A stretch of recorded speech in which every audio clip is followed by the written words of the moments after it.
नमस्कार दोस्तों, आज जिस मूवी के बारे में हम बात करने जा रहे हैं उस मूवी का नाम है 100 डेज़ ऑफ लव। हिंदी में कहिए तो प्यार के 100 दिन। ये जो मूवी थी ये जो है ये दुलकर सलमान की ही एक काफ़ी अच्छी मूवी है। अगर आप प्यार मोहब्बत के ऊपर मूवीज़ देखना चाहते हैं तो आई सजेस्ट कि आपको दुलकर सलमान की लगभग सभी मूवीज़ देखनी ही चाहिए। तो चलिए शुरू करते हैं इसकी स्टोरी के साथ। बालन के नायर जो खुद को BKN कहते हैं, बेंगलोर के एक प्रसिद्ध दैनिक में रिपोर्टर हैं। नशे की हालत में फेसबुक पर अपनी पूर्व प्रेमिका का अपमान करने के बाद बालन को लगता है कि उसका जीवन तालमेल में नहीं है। वह अपने परिवार का हारा हुआ है क्योंकि उसका भाई रॉकी एक सफल डॉक्टर है। उसने एक स्तंभकार बनने के लिए अपना घर छोड़ दिया। वह अपने करीबी सहायक उमर के साथ रहता है जो खाने का शौकीन है और शौकीन कंप्यूटर गेमर है।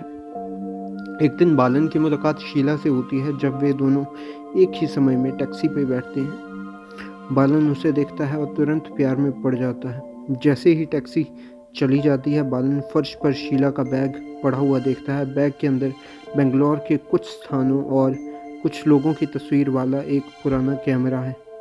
जैसे ही बालन उम्मीद खोने लगता है, संयोग से उसकी मुलाकात शीला से एक अस्पताल में होती है जहां शीला बताती है कि वह बालन को पहले से ही जानती है। जाहिर है स्कूल के दिनों में बालन उसे परेशान करता था और यही वजह थी कि पूरा स्कूल उससे नफरत करने लगा और उसे लूज़र कहने लगा।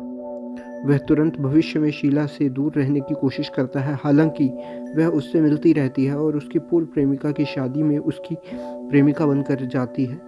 इसी वजह से वह शर्मनाक स्थिति से बच जाता है और अपने बड़े भाई और अपनी पूर्व प्रेमिका के सामने अपनी बेइज्जती नहीं होने देता। उसे एहसास होता है कि वह लड़की नेक दिल है और बहुत ही अच्छे दोस्त वो दोनों बन जाते हैं।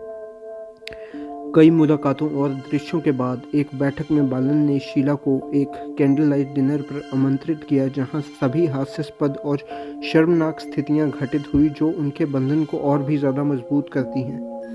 बालन ने खाना खाया और शीला को प्रभावित करने के लिए डेट जैसे डिनर पार्टी का आयोजन किया। वे भोजन का आनंद लेने लगे। अंततः वे दोनों बातचीत शुरू कर देते हैं और बालन शीला से उसके भविष्य के प्रयासों के बारे में पूछता है और वह उसके बारे में कुछ दिलचस्प बातें पता चलती हैं कि वह अपनी पढ़ाई के बाद जीवन का आनंद ले रही है और अपनी मंगेतर राहुल के बारे में भी जानती है जो एक बहु करोड़पति है। बालन ने शादी और प्यार के बारे में उसके विचारों के बारे में जाना। फिर रात के खाने के बाद बालन ने खोया हुआ कैमरा शीला को सौंप दिया और वह बहुत खुश हुई। बालन को गर्मजोशी से गले लगा लिया।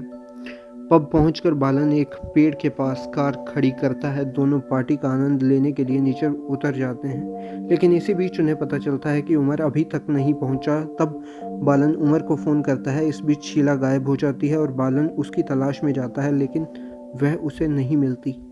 थोड़ी देर बाद पार्किंग के दूसरे छोर पर बालन को शीला उल्टी करते हुए मिलती है। उसे उल्टी करते देखकर वह सचमुच चौंक जाता है, लेकिन उसे देखकर बालन को तरस आता है और वह पुष्टि करता है कि वह ठीक है या नहीं। थोड़ी देर बाद वह शीला पीछे मुड़ती है तो बालन गायब हो जाता है। जब वह बालन की तलाश में आगे बढ़ती है तो उसे कुछ लोग बेचैनी से बालन को घूरते हुए दिखाई देते हैं जो एक पेड़ के पास खड़ा है। उसके पेट को कसकर दबा रहे हैं, उसे ज़ोर ज़ोर से बाहर निकाल रहे हैं। अचानक कुछ ही सेकंड में बालन को ज़ोर की उबकाई आती है और वह सब उल्टी करने लगता है जो उसने खाया था।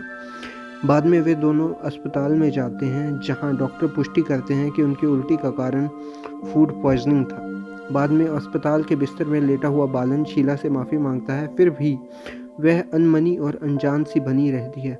बालन व्याकुल है। अचानक नए साल की पूर्व संध्या पर बाहर पटाखे सुलगने लगते हैं और बालन शीला को शुभकामनाएं देता है और उसके जवाब का इंतज़ार करता है। आखिरकार सब कुछ पल बाद शीला उसका अभिवादन करती है और बालन तुरंत उल्टी करने का आवेग अब उन्हें मुस्काने पर मजबूर कर देता है। ऐसी हास्यास्पद स्थितियाँ वास्तव में दोनों को अच्छे दोस्त बनाने में मदद करती हैं और बालन और शीला के साथ एक मजबूत रिश्ता जो है वो विकसित हो जाता है। बालन शीला को उन सभी जगहों की तस्वीरें लेने में मदद करता है जहाँ उसके माता पिता प्यार में पड़े थे। आखिरी तस्वीर के लिए उन्हें पुराना स्कूटर ढूंढना पड़ेगा। बालन को स्कूटर मिल जाता है और वे सभी तस्वीरें ले लेते हैं और बालन शीला को छोड़ देता है।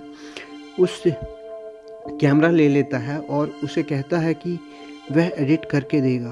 उस रात बालन राहुल को शीला को प्रपोज करते हुए देखता है। बालन परेशान और खोया हुआ महसूस करता है क्योंकि वह उसे फिर से प्यार करने लगा है। इसी बीच बालन नशे की हालत में शीला के घर आता है और किसी तरह शीला बालन को उसके माता पिता की नज़रों में गिरने से बचा लेती है, लेकिन उनके विश्वास के लिए अगले दिन शीला के माता पिता बालन को उसके घर पर फर्श पर लेटा हुआ देखते हैं। बाद में शीला के पिता उसे राहत देते हैं और बालन उस शाम शीला और राहुल के साथ काफ़ी पर जाता है। उसी समय उमर बालन से कहता है कि उसे अपने पिता के साथ काम करने के लिए अमेरिका जाना होगा। बालन की ज़िंदगी बेकाबू हो जाती है, वह ज़रूरत से ज़्यादा शराब पीने लगता है और शीला बालन के लिए चिंतित हो जाती है। शीला के माता पिता की 25वीं सालगिरह बालन तस्वीरें लाना भूल जाता है क्योंकि वह यही तोहफा था जो शीला अपने माता पिता को देने वाली थी। बालन समय पर पहुंच जाता है लेकिन शीला उसे बड़ा होने के लिए कहती है। जब प्रेजेंटेशन दिखाया जाता है तो उसे पता चलता है कि वह माता पिता के साथ सभी तस्वीरों में शामिल थी, जो उसके लिए एक आश्चर्य की बात है। बाद में उसे बालन को डांटने का पछतावा होता है और वह नशे में बालन से माफ़ी मांगती है। वह बताता है कि उसके लिए राहुल जैसा बनना आसान है, लेकिन वह मूल बने रहने की योजना बना रहा है। वह शीला से यह भी कहता है कि अगर वह उसके साथ आने के लिए तैयार हो तो अगली सुबह स्कूटर लेकर आएगा। अगले दिन बालन जाने की योजना बनाता है और उमर से स्कूटर वापस लेने के लिए कहता है, लेकिन वह भूल जाता है कि उसने पिछली रात क्या कहा था।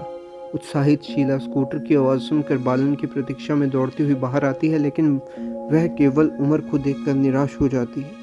वे दोनों बातचीत करते हैं। वे रेलवे स्टेशन की ओर चल पड़ते हैं जहां शीला बालन से अपने प्यार का इजहार करती है और वे दोनों हमेशा खुशी खुशी रहने लगते हैं। तो दोस्तों, ये जो मूवी थी ये काफ़ी ज़्यादा सही वाली मूवी है, आप देख सकते हैं इस मूवी को। ये था मेरा रिव्यू। मैं मिलता हूँ आपको किसी और मूवी के रिव्यू के साथ, तब तक के लिए बाय।